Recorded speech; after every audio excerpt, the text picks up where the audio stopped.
নমস্কাৰ ছাত্ৰ ছাত্ৰীসকল, আজিৰ ভিডিঅ'ত আলোচনা কৰিম দশম শ্ৰেণীৰ পোহৰ নামৰ পাঠটি। পোহৰ মানে কি? পোহৰ আমি দেখো নেকি? আমি পোহৰ দেখা নাপাওঁ। কথাটো ইণ্টাৰেষ্টিং। পোহৰ মানেনো কি? আমি বস্তুবোৰ দেখি আছো, যেনেকৈ মই ব্লেকবৰ্ডখন দেখিছো, মই এই মাইকটো দেখা পাইছো, এই চকডাল দেখা পাইছো। কিন্তু এই বস্তুবোৰ আমি দেখিছো কিহৰ সহায়ত? পোহৰৰ সহায়ত। কিন্তু ইয়াত কথাটো হ'ল পোহৰৰ সহায়ত নহয়, পোহৰৰ প্ৰতিফলনৰ সহায়তহে দেখিছো। পোহৰ কি?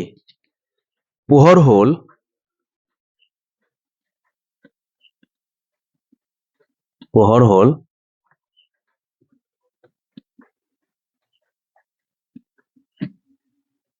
বিদ্যুৎ চুম্বকীয়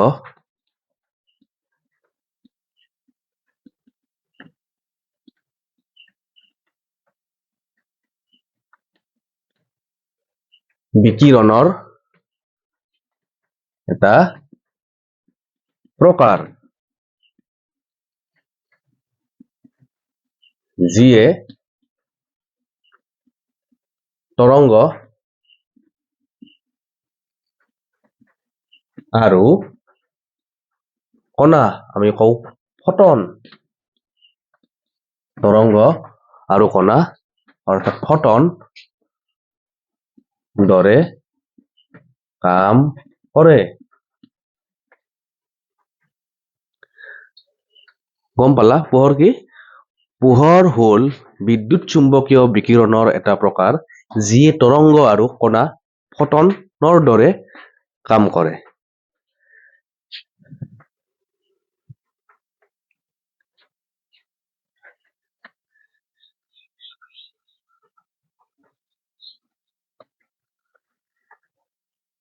ছাত্ৰ ছাত্ৰীসকল, মই অলপ আগতে কৈছিলো যে আমি বস্তু এটা দেখো পোহৰৰ সহায়ত, কিন্তু পোহৰ নহয়, পোহৰৰ প্ৰতিফলনৰ সহায়ত।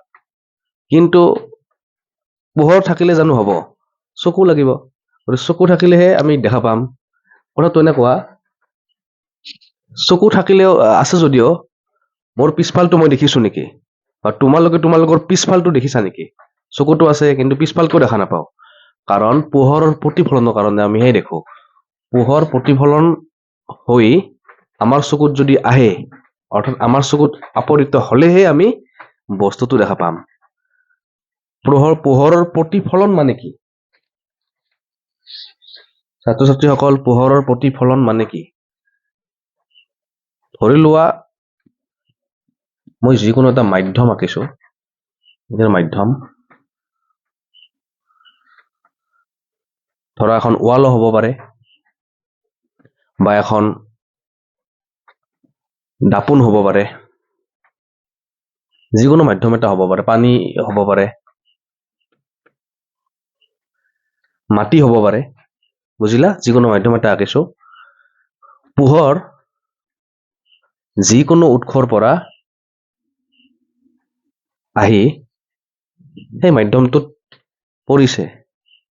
সেই মাধ্যমটোত পৰি পোহৰ কি হয়? পুনৰ এনেকৈ উভতি যায়। পোহৰ যিকোনো মাধ্যমৰ পৰা আহি সেই মাধ্যমটোত পৰি পোহৰ পুনৰ এনেকৈ উভতি যায়। ইয়াকে কি কয়? পোহৰৰ প্ৰতিফলন বোলে।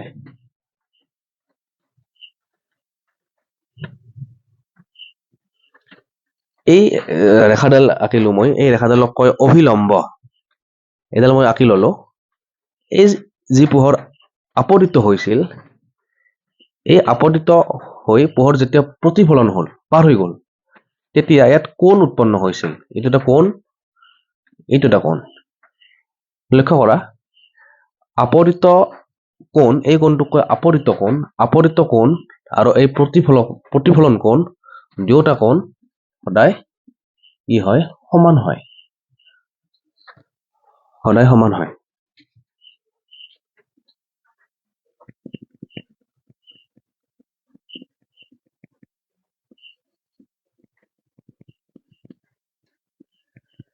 এই ৰশ্মিডালক কম আমি আপতিত ৰশ্মি, আৰু এইডাল হ'ব প্ৰতিফলিত ৰশ্মি।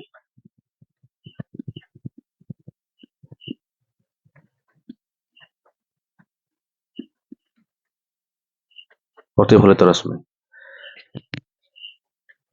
চোৱা, এখন যিকোনো মাধ্যম আছিল, পোহৰ যিকোনো উৎসৰ পৰা, সূৰ্য হ'ব পাৰে বা যিকোনো উৎসৰ পৰা পোহৰ আহি ইয়াত পৰিছে, আপৰিত হৈছে, পৰি পোহৰ পুনৰ এনেকৈ উভতি গৈছে, ইয়াকে কয় পোহৰৰ প্ৰতিফলন।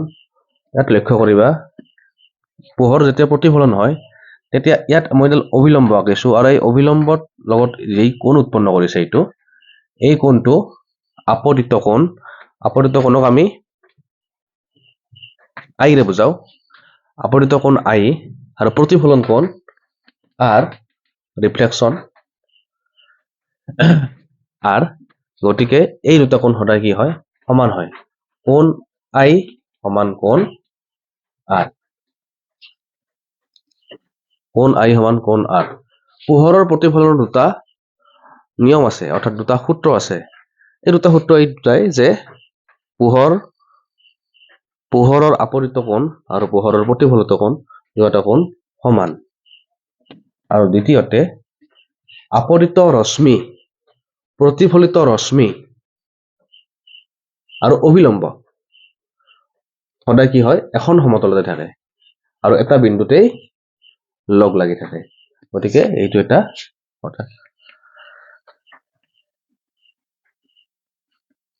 আপতিত ৰশ্মি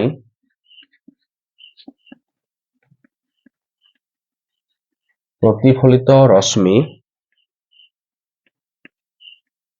আৰু অভিলম্ব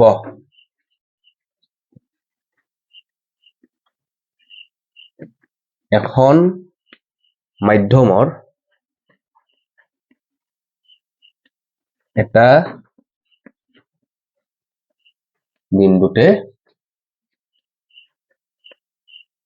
লগ লাগি থাকে, এটা বিন্দুতে থাকে। এইটা হ'ল পোহৰৰ প্ৰতিফলনৰ নিয়ম।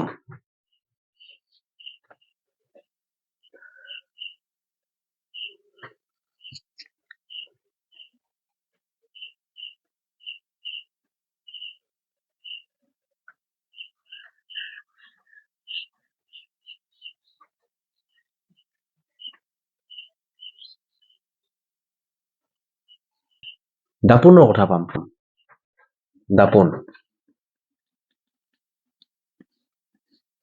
দাপোন কেই প্ৰকাৰৰ? আমি সাধাৰণতে দাপোন কেই প্ৰকাৰৰ দেখিছো? ক'ব গ'লে আমি দাপোন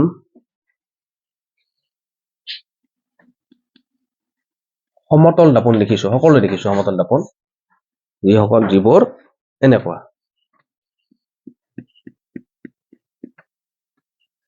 সমতল দাপোন যিবোৰ এনেকুৱা। ক'ত থাকে এইবোৰ? সকলোৰে ঘৰত থাকে, আমি নিজৰ ছবি চাওঁ। আৰু কিছুমান আমি দাপোন পাম, যি দাপোন অৱতল দাপোন। আৰু এবিধ পাম উত্তল দাপোন।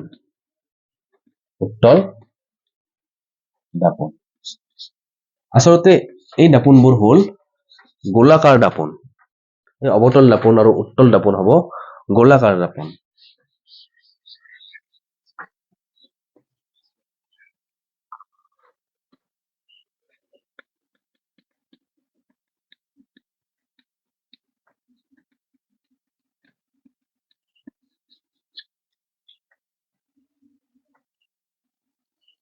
গোলাকাৰ দাপোন এখন। ইয়াৰ পৰা আমি কি পাম? উত্তল আৰু অৱতল পাম।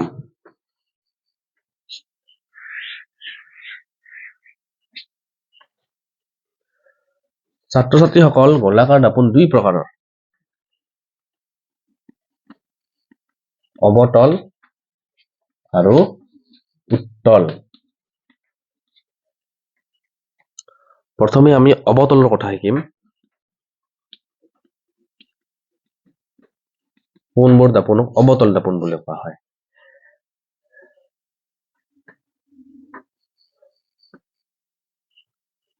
এখন দাপোন আঁকিছো মই, এনেকুৱা। এই ফালটো তাৰ পিছফাল, এইফালটো তাৰ পিছফাল, এইফালটো তাৰ সন্মুখৰ ফাল। অৰ্থাৎ পোহৰ মানে এইফালৰ পৰা আহি আপতিত হয়, এইফালটো পিছফাল, ইফালে আপতিত হয়, প্ৰতিফলন হয়।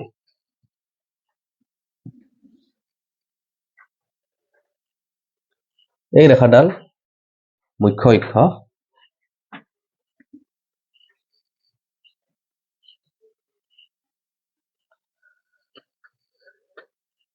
এই ৰেখাডাল হ'ব মুখ্য অক্ষ। এতিয়া তোমালোকে লক্ষ্য কৰা,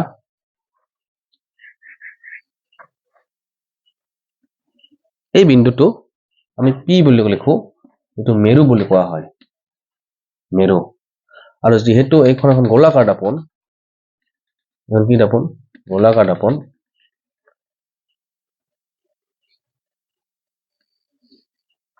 গোলকত কি থাকে? এটা কেন্দ্ৰ থাকে, এইটো আমি চি লিখিম, অৰ্থাৎ ই কেন্দ্ৰ, ভাস্কেন্দ্ৰ বুলি কোৱা হয়। আৰু এই মেৰু আৰু কেন্দ্ৰৰ মাজত কি থাকিব? ফোকাছ থাকিব। মেৰু আৰু কেন্দ্ৰৰ মাজত কি থাকিব? ফোকাছ থাকিব। কিন্তু আমি এই ফোকাছটো নিৰ্ণয় কৰিম, ফোকাছটো মানুহ থাকে ক'ত?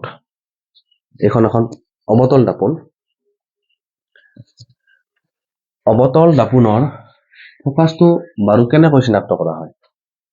তোমালোকৰ পাঠত এটা প্ৰশ্ন আছে, অৱতল দাপোনৰ ফোকাছ চিনাক্ত কৰা বুলি, বা ফোকাছৰ সংজ্ঞা দিয়া বুলি আছে, অৱতল দাপোনৰ ফোকাছৰ সংজ্ঞা দিয়া। চোৱা,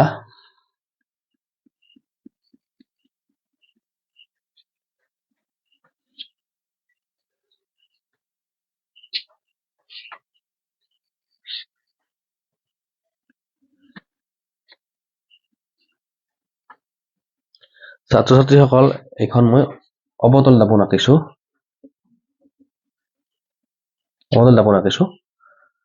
অসীমৰ পৰা, অৰ্থাৎ কিছু দূৰৰ পৰা পোহৰ গৈ, ইয়াত মই এটা লক্ষ্য বস্তু ৰাখিছো, এইটো হ'ব লক্ষ্য বস্তু। দাপোনৰ সন্মুখত যিটো বস্তু ৰখা হয় সেইটো হ'ল লক্ষ্য বস্তু। এই লক্ষ্য বস্তুৰ পৰা পোহৰ গৈ অৱতল দাপোনখনত পৰিছে, আপতিত হৈছে। তেতিয়া কি হ'ব? পোহৰ এনেকৈ প্ৰতিফলিত হ'ব। পোহৰ এনেকৈ প্ৰতিফলিত হ'ব।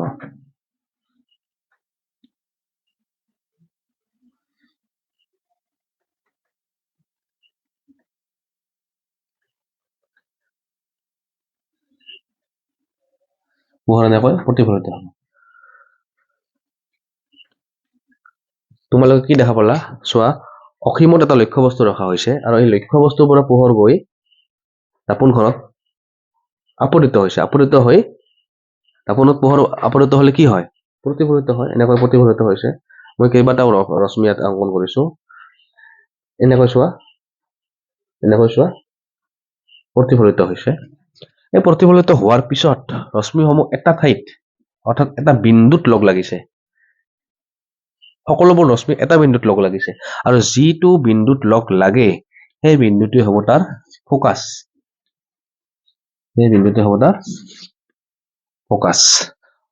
অৱতল দাপোনৰ ফোকাছ বিন্দু আমি এনেকৈ নিৰ্ণয় কৰিব পাৰো।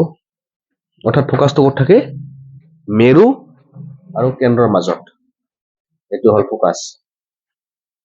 অৱতল দাপোনৰ মুখ্য ফোকাছৰ সংজ্ঞা দিয়া বুলি এটা কুৱেশ্যন আছে তোমালোকৰ পাঠ্যত। আমি এনেকৈ সংজ্ঞাটো দিব পাৰো যে, অৱতল দাপোন এখনৰ সন্মুখত অসীমত এটা লক্ষ্য বস্তু ৰখা হৈছে, আৰু লক্ষ্য বস্তুৰ পৰা পোহৰ আপতিত হৈ দাপোনখনত পৰি, অৰ্থাৎ আপতিত হৈ প্ৰতিফলিত হোৱাৰ পিছত যি বিন্দুত লগ লাগে সেই বিন্দুটোৱে হ'ব ফোকাছ বিন্দু।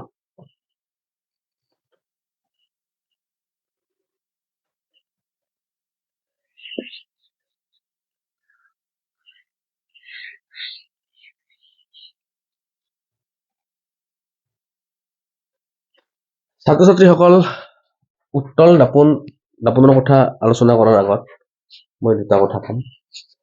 দাপোনখনৰ সন্মুখত যিটো বস্তু ৰখা হয় সেই বস্তুটো হ'ল লক্ষ্য বস্তু, দাপোনখনত যিটো বস্তু অৰ্থাৎ যিটো বস্তু আমি ৰাখিম দাপোনৰ সন্মুখত সেই বস্তুটো তাত কি হয় প্ৰতিচ্ছবি দেখা পাওঁ সেইটো হ'ব প্ৰতিবিম্ব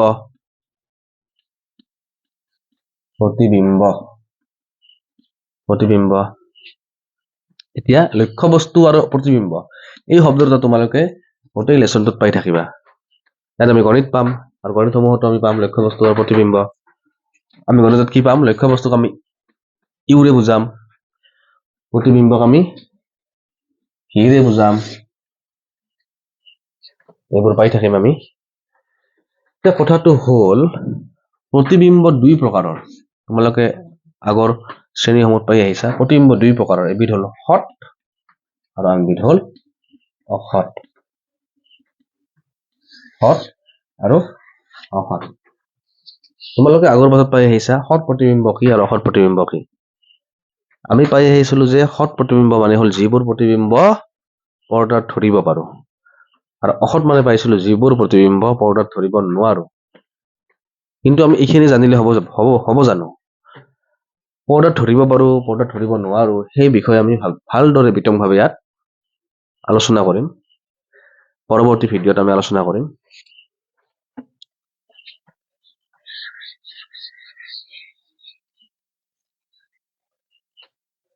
এতিয়া তোমালোকে লক্ষ্য কৰা উত্তল দাপোন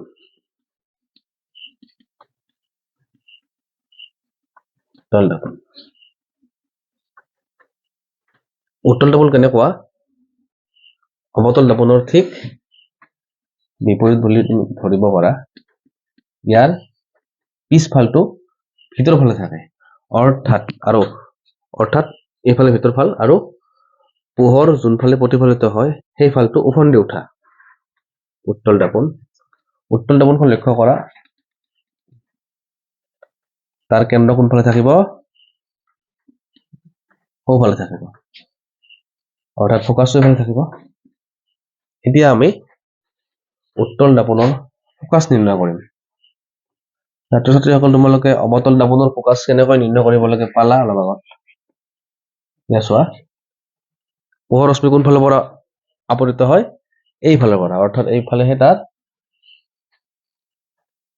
পোহৰ প্ৰতিফলন হ'ব আৰু সেইফালে তাৰ উল্টা সাইড ধৰি লোৱা ইয়াত এটা লক্ষ্য বস্তু আছে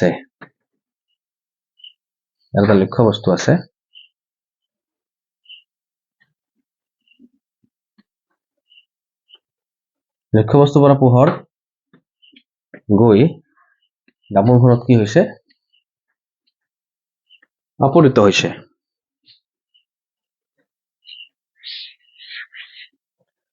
আপতিত হৈছে কি হ'ব উত্তল দাপোনত যেতিয়া পোহৰ আপতিত হয় ই বাহিৰৰ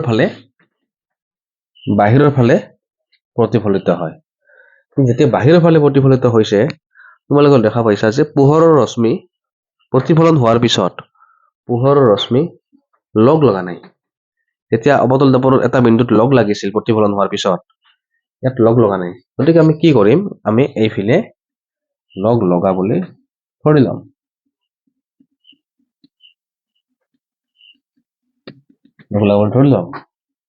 অৰ্থাৎ চোৱা এই ৰশ্মি দুডালে ক'ত লগ লাগিছে দাপোনৰ পিছপিনে ইয়াত লগ লাগিছে অৰ্থাৎ এই ফোকাস থাকিব ইয়াত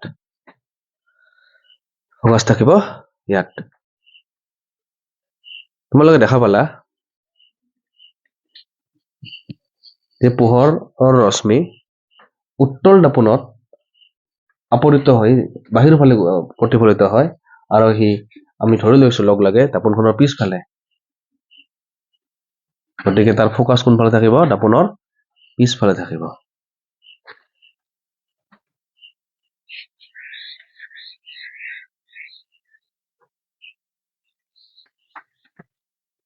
ছাত্ৰ ছাত্ৰীসকল ইয়াৰ পিছত আমি কি পাম এই দাপোনসমূহত লক্ষ্য বস্তু ৰাখিলে প্ৰতিবিম্বসমূহ ক'ত উৎপন্ন হ'ব প্ৰতিবিম্বসমূহৰ অৱস্থান বেলেগত হয় লক্ষ্য বস্তু আমি ক'ত ৰাখিম প্ৰতিবিম্বসমূহ ক'ত উৎপন্ন হ'ব সেই বিষয়ে আমি পৰৱৰ্তী ভিডিঅ'ত আলোচনা কৰিম